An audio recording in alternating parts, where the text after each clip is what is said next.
Bon, y a que moi qui bosse dans cette maison. Le linge, la vaisselle, les courses, faire la bouffe. T'as jamais parlé d'égalité? Je suis pas ton esclave, gars. Allez, maintenant tu lèves ton cul du canapé et tu vas nettoyer ta litière. Allez, c'est parti.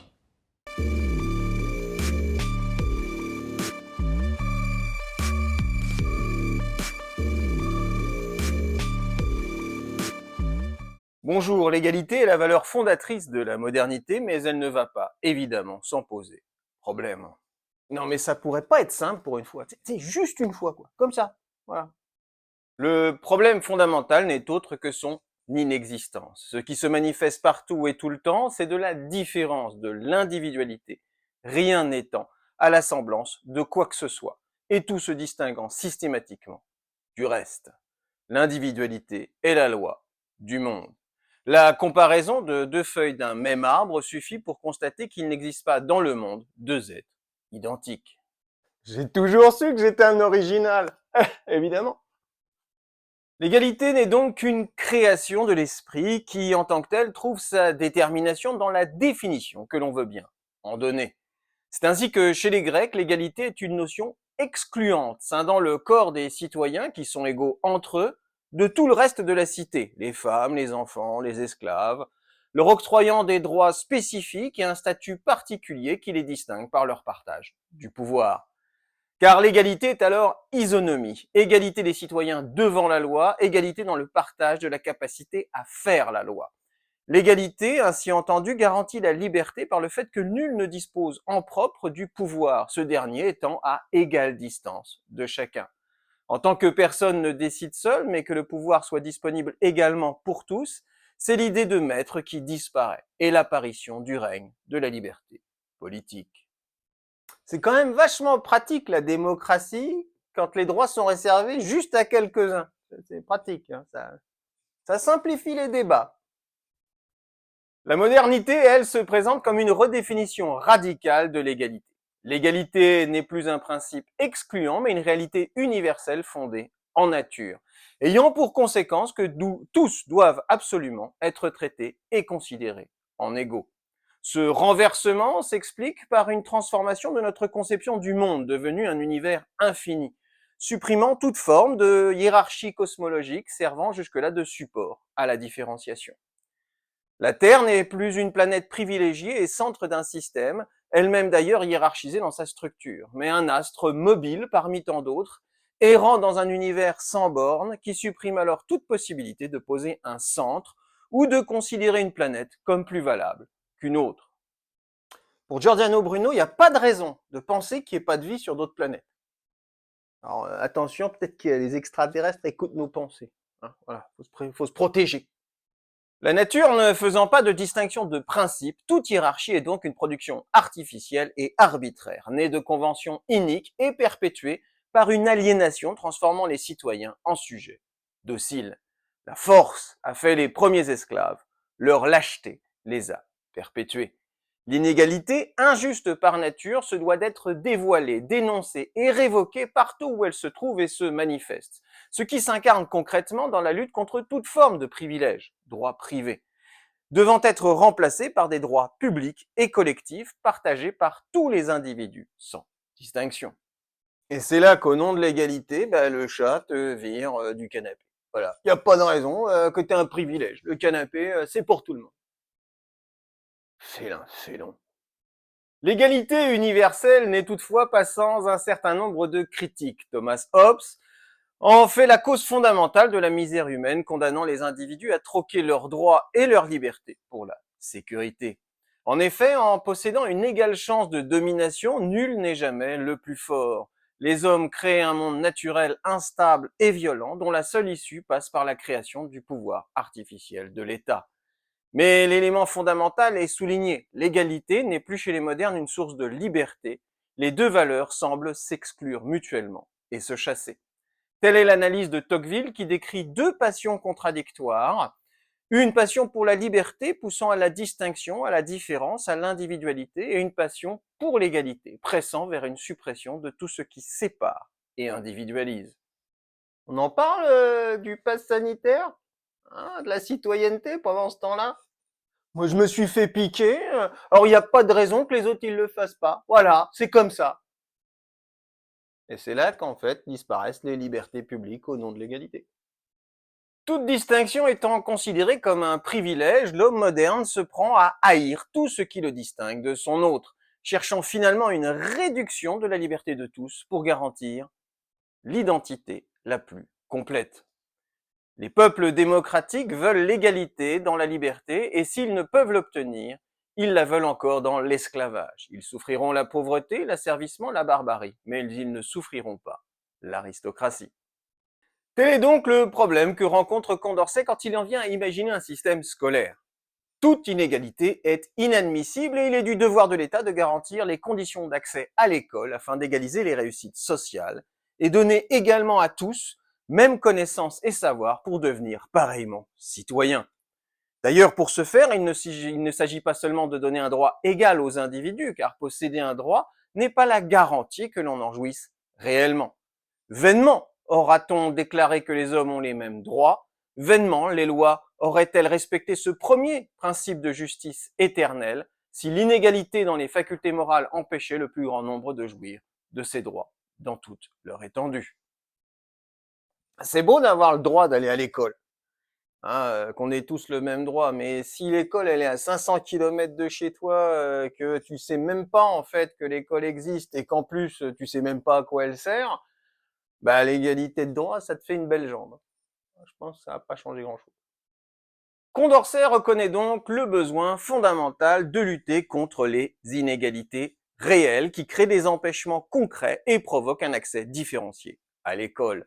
Il faut lutter activement contre les inégalités sociales intégrées et légalisées par l'usage et la tradition, par une réforme complète de l'enseignement et de la société. Mais d'un autre côté, l'égalité doit être subsumée à la liberté.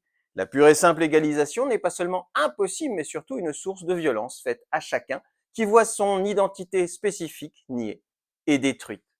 Ce que l'on souhaite, c'est laisser les talents personnels s'exprimer librement et donc garantir par l'école le droit qu'a chacun d'être différent. Comment penser un système scolaire qui garantisse une réelle égalité sans pour autant finir dans la pure égalisation? Comment lutter réellement contre les inégalités sociales par l'école? Comment respecter l'égalité de principe sans réduire l'identité de chacun? Le problème du XVIIIe siècle, c'est que les mecs, ils sentent bien que l'égalité et la liberté, c'est pas compatible, mais comme on leur a toujours appris à penser ça en même temps, les mecs, ils buguent un peu, tu vois, ils y arrivent pas. Voilà. Ah, il y en a un qui va proposer une solution, c'est Robespierre. Il va dire liberté, égalité, bon c'est la merde, ça marche pas, alors on va rajouter fraternité. Ouais, tiens, un truc de plus. La mise en place d'une politique publique d'instruction permet de dépasser l'illusion utilitariste d'un bien-être global et statistique qui gâche souvent des situations hautement différenciées. Le fait qu'une majorité d'élèves réussissent leurs études ou à l'école dissimule ainsi des difficultés individuelles et potentiellement la réussite socialement déterminée de ces mêmes élèves.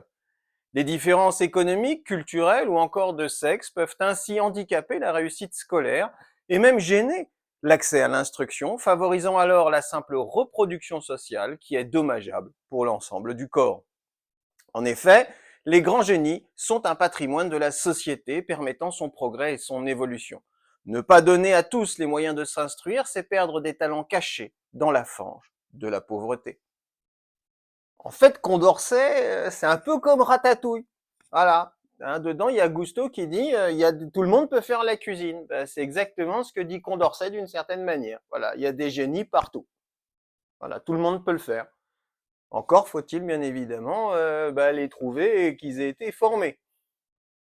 Comment lutter contre ces inégalités sociales? La première mesure à souligner est une prise en compte des représentations infondées qui structurent la pensée collective et privent inconsciemment les femmes d'un droit à l'instruction et d'un droit à l'égale dignité. Les philosophes et législateurs n'ont-ils pas violé le principe d'égalité des droits en privant tranquillement la moitié du genre humain de celui de concourir à la formation des lois, en excluant les femmes du droit de citer?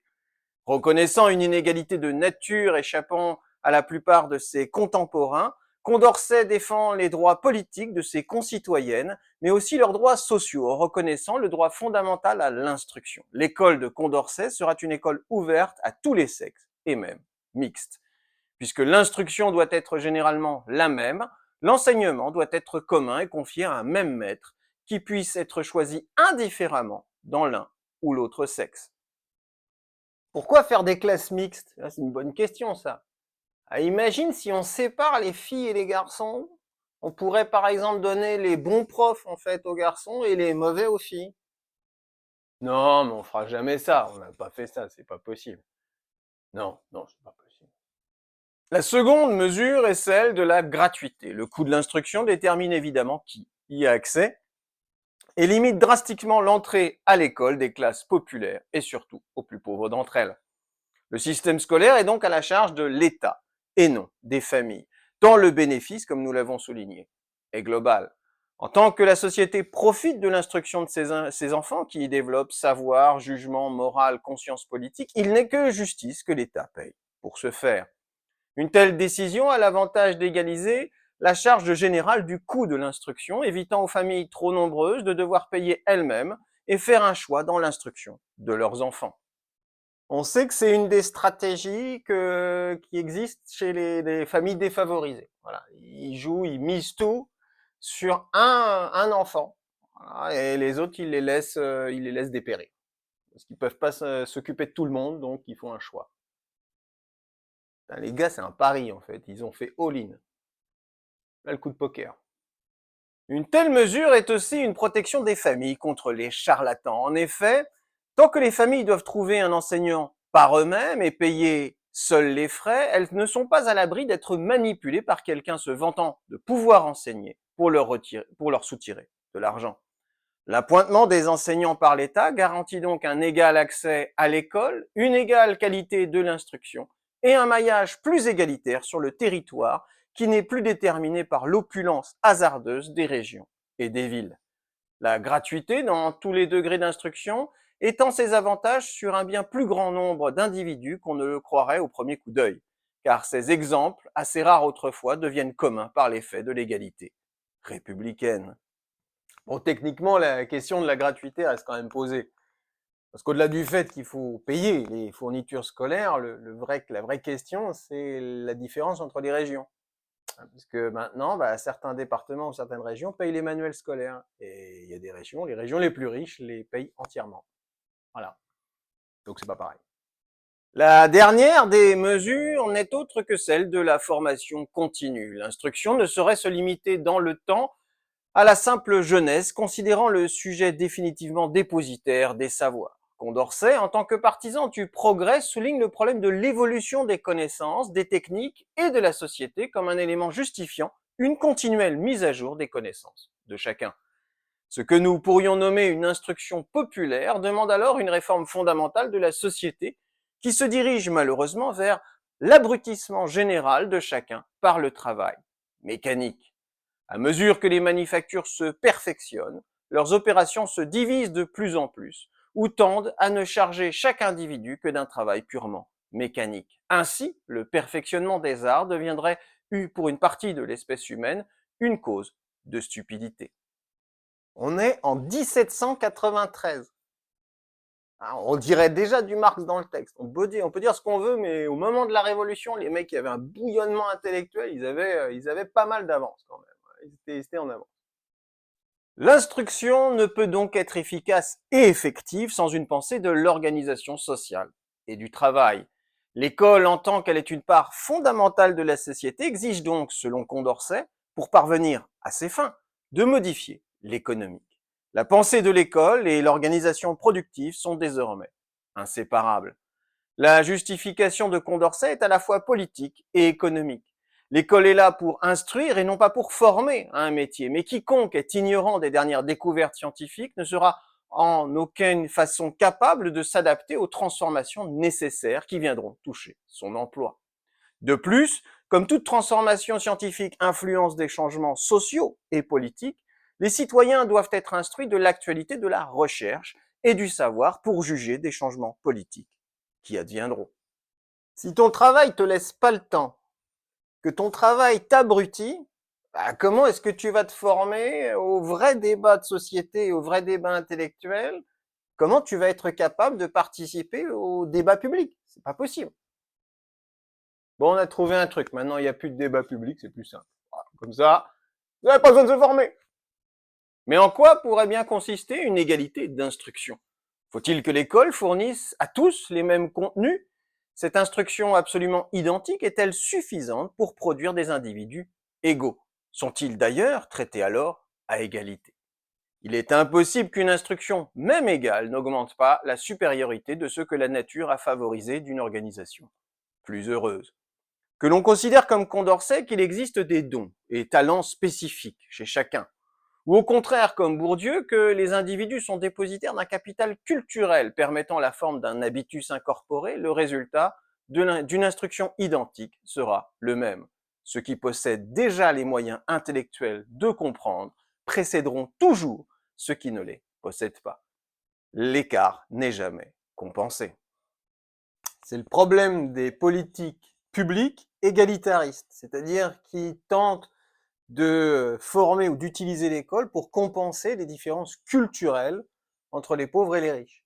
Donc on cultive les pauvres à l'école pour être sûr qu'ils compensent ce qu'ils n'ont pas eu. Le problème, c'est qu'il y a des riches dans les classes et que les salauds, ils se cultivent aussi. Ils sont malins, les mecs. Face à l'échec d'une égalisation des moyens, faut-il modifier l'objectif égalitaire de l'école en cherchant une égalisation des résultats? Faut-il chercher à produire, à la sortie de l'instruction, des individus sachant exactement la même chose, pensant de la même manière, bref, des individus identiques? Tous les individus ne naissent pas avec des facultés égales et tous enseignés par les mêmes méthodes pendant le même nombre d'années n'apprendront pas les mêmes choses. Le pari semble impossible, mais surtout dangereux. Sur ce point, Condorcet n'est pas seulement sceptique, il s'inquiète de l'effet d'une telle idéologie sur la liberté individuelle. Le risque de l'égalitarisme est la réduction par l'instruction de tout ce qui différencie et distingue les individus produisant une société homogène. Le moteur du progrès et de l'évolution du corps social est l'existence de talents propres de chacun que l'école doit développer. L'instruction ne doit pas produire une égalisation, mais une différenciation. Alors si je résume, on veut une école égale pour que tous soient différents. Ouais, vache. Quels seraient les effets sociaux d'une égalité absolue des connaissances et des compétences? Si chacun en venait à posséder également tous les savoirs, l'interaction sociale serait tout bonnement inutile, transformant chacun en indépendant capable de subvenir par lui-même à tous ses besoins. C'est l'inégalité de savoir et de compétences qui produit le lien social et par là même la dépendance que nous avons en général pour la vie sociale. L'égalité de savoir conduit à l'autarcie et finalement au délitement social. C'est tout le délire des survivalistes. Les mecs, en fait, ils partent du principe qu'à partir du moment où je sais faire mon électricité, mon pain, cultiver mes patates, me soigner, je peux vivre en ermite. Voilà. Et je peux me contenter de discuter avec mes patates. Voilà. Faut pas sous-estimer la conversation des patates. Hein. C'est discriminatoire. Non à la discrimination contre les patates. Non contre la discrimination contre les patates. Toutefois, Condorcet reconnaît lui-même que l'inégalité de savoir conduit les individus à être aisément manipulés et à devenir les jouets des bonimenteurs. La connaissance égale est le moyen concret de se libérer de la domination et de l'usurpation des autres. Mais toute connaissance, bien que nécessaire, n'est pas pour autant suffisante, car encore faut-il en user. En cela, ce n'est pas tant le savoir que la réflexion qui nous libère. Un individu capable d'user d'esprit critique saura, le cas échéant, retrouver les connaissances lui faisant défaut et dont il a besoin pour juger de la situation. Il suffit au maintien de l'égalité des droits que cette supériorité n'entraîne pas de dépendance réelle et que chacun soit assez instruit pour exercer par lui-même et sans se soumettre aveuglément à la raison d'autrui, ce dont la loi lui a garanti la jouissance. L'école ne vise pas l'égalité des savoirs, mais le développement d'une égale autonomie intellectuelle qui fonde la liberté de chacun et la capacité à défendre en toutes circonstances sa dignité. Chercher l'égalité, c'est pas supprimer les différences, mais c'est faire que les différences ne soient plus significatives. Ah, c'est pas pareil, voilà. Tel est l'enseignement minimal que doit fournir l'école, laissant alors chacun seul de juger et de décider pour lui-même de ce qu'il compte faire de sa vie et des talents qu'il souhaite développer. À chacun de décider de la poursuite ou non de ses études, lesquelles et pour quelles fins. Le système de Condorcet développe une vision méritocratique qui deviendra le fondement du modèle républicain. L'école, en fournissant également à tous l'instruction, rend finalement chacun responsable de sa réussite ou de son échec. En réduisant les inégalités sociales, l'échec social n'est plus explicable par des causes extérieures et étrangères à soi-même. L'arbitre d'une vie n'est plus l'arbitraire, mais la volonté de faire effort et de profiter des moyens donnés par l'État de se distinguer et de s'élever. Aucun sujet exerçant à son gré son droit à l'excellence ne lèse les droits d'autrui. Si tel ou tel se croit offensé parce que tel autre sait plus de choses ou qu'il les sait mieux, une seule réponse, celui-là s'est fait tort à lui-même. La République veille à donner les mêmes chances d'accès à l'excellence et au développement de ses talents à chacun d'en tirer parti. Ça semble quand même pas super fraternel, ce truc. Pas fraternel, ce système. Si Condorcet critique ouvertement des méthodes pédagogiques sélectives et compétitives, excitant des passions de domination et de rivalité fortement dommageables, l'idée d'une école au service du mérite de chacun n'est pas sans violence. Sans poser la question de savoir qui juge du mérite et comment, nous pouvons nous interroger sur la réalité des places sociales et la valorisation de certaines études au détriment d'autres. Laisser chacun libre de développer ses talents propres n'est pas sans violence si la société valorise et rémunère différemment les métiers et qu'il vaut mieux toujours être à la fin plutôt ceci que cela.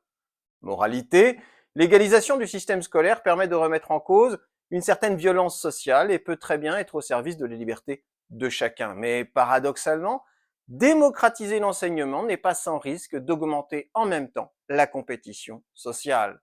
Tant que la société valorise un nombre limité de places et de postes, l'augmentation du nombre d'élèves pouvant y prétendre ne fera qu'accroître les tensions et les déceptions scolaires.